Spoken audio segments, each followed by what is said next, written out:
ආයිබෝවන් කියල පිළිගන්න අපේ YouTube චැනල් එකෙන් ගෙන තවත් අලුත් වීඩියෝ එකට අදත් අපි ගෙනන්න තියෙන්නේ පුරුදු පරිදිම මෝට සයිකල් රිවිය එක. අද අපි ගෙනන්න තියෙන්නේ ගොඩක් කට්ටි කතා බහ කරන වෙළඳ පොලේ ටිකක් මිලෙන් අඩු සෙනාරෝ GN125 මෝට සයිකලේ.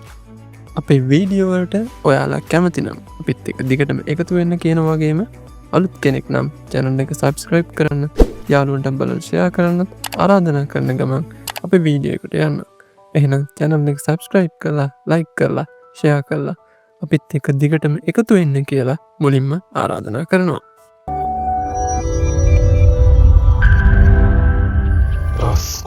එදස් නවසය අස්සුවේදී ජන් හාර්සිය GN400 විදියට මාකට්ටකට ආපු බයික් එක යුරෝපය රටවල් ගණනාවක ජනප්‍රයෝදක් තියෙනව වගේම එහෙම ජනපූුණු බයික් එක ආසියන් රටවල්ලද ලොකු ඉල්ලුමක් ඇතීමත් එක්ක 125 සහ 250 කියන තවත් අනුත් මොඩල්ස් දෙකක් ආසය හඳුන්වා දීලා තියෙනවා. ඉතින් එහෙම ආපු බයික් එක තමයි අද මේ ලංකාව තුළත් ජනප්‍රයවෙලා තියෙන.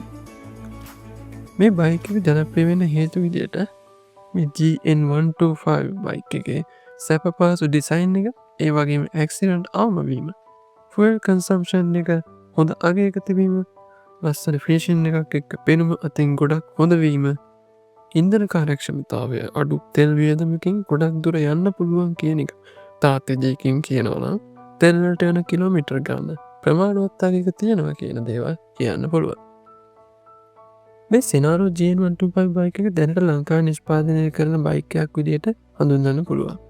35ක ලෝකල් වැලු ඇඩිෂන් එකක් තියෙනවා.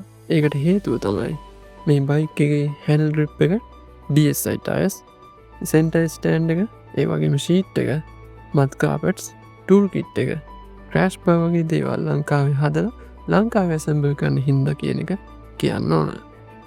මේ බයික් එකට ආවේනික වෙච්ච බැක් කල සහ රෙඩ් කල කියලා බයික් මොඩල්ස් දෙකක් අපිට දැක ගන්න පුළුවන්. ජපනිස් ටෙක්නෝජයකත් එක්ක මේ ආපු bike එකගේ 125cc 4-stroke single cylinder air cooled engine එකක් තමයි අපිට දැක ගන්න හම්බෙන්නේ. ලීටරයකින් කිලෝමීටර් 60-65 අතර දුරක් ධාවනය කරන්න පුළුවන් වගේම පැයට කිලෝමීටර් 105ක ටොප් ස්පීඩ් එකක් මේකද අපිට සඳහන් කරන්න පුළුවන්.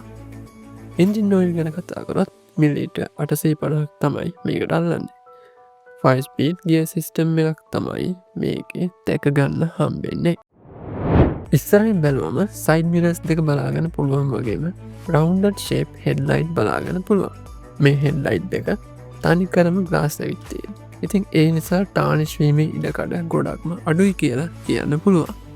ඒ වගේම කියන්න ඕන දෙයක් තමයි මේ හෙඩ්ලයිට් එක හැලජන් වගේම LED එකටත් දැක බලාගන්න පුළුවන් කියන එක. ඒ වගේම සිගනල් ඉන්ඩිකේටර්ස් ෆෝක්ස් නිකල් මත්ගාඩ් වගේම ඇලෝවීස් එකත් එක් කලා තියෙන ටියව්ලස්ටා එක බලාගන්න පුළුවන්. විශේෂ දෙයක් විදියට ඉස්සර රෝදයට විතරක් ගැන ඩිස්පේ එකත් අපිට මේකෙද දැකගන්න හම්බෙනවා.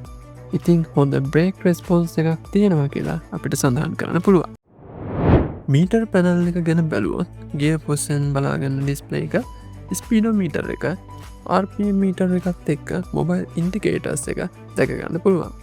මේ මොබයිල් ඉන්ටිකේටර්ස් එක කතාකොළොත් ෆෝන් කෝල් එද අපිට ඒක බයික ඉන්ඩිකේට් වනවාගේම ඔයාලට ඕන තැනක මේක නවත්තල පාකින් දැම්මට පස්සේ පාකින් ලයිට් එක දාලා යතුරගෙන යන්න පුළුවන්. පහසුකමකුත් මේකෙද අපිට බලාගන්න පුළුවන්.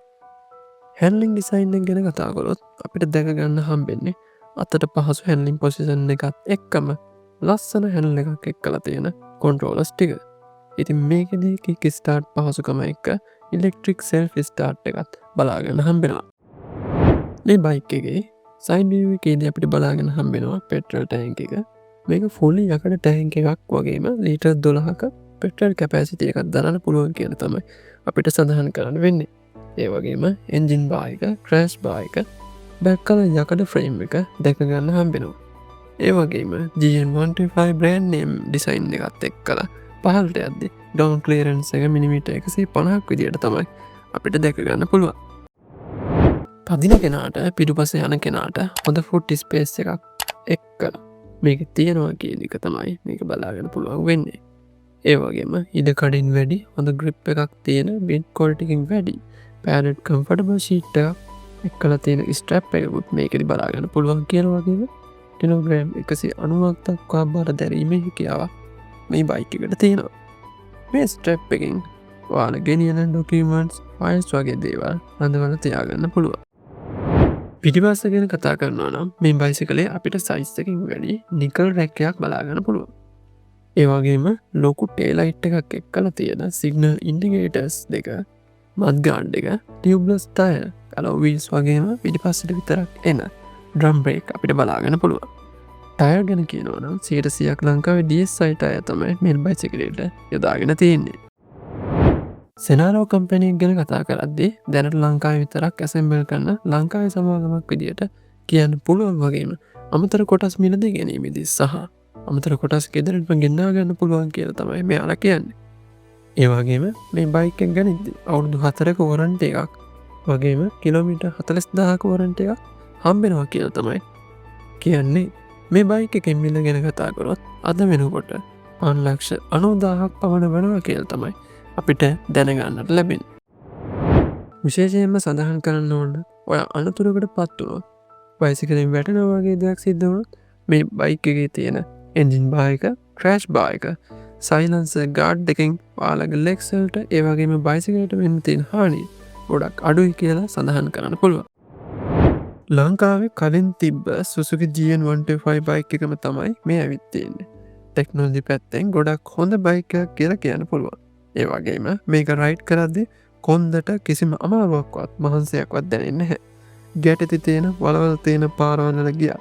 රයිඩර්ගේ සේෆ්ටි එක වගේම බයික් එකේ සස්පෙන්ෂන් එක ගොඩක් හොඳට තියෙනවා කියලා කියන්න පුළුවන්. ඒ වගේම දුර ගමන් යන අයට ගොඩක් හොඳ රයිඩින් පෝස්ට් එක හොඳට තියෙන බයික් එකක් කියලා කියන්න පුළුවන්. ඊළඟට ඔයාලට ඕන මොන වගේ බයික් රිවිව් එකක්ද කියන එක කමෙන්ට් සෙක්ෂන් එකේ කමෙන්ට් එකක් විදිහට දාන්නත් අමතක කරන්න එපා. එහෙනම් තවත් අලුත් වීඩියෝ එකකින් ඔයාලා හම්බ වෙන්නම් කියන ගමන් ගිහින් එන්නම් ඔයාලා හැමෝටම සුබ දවසක්.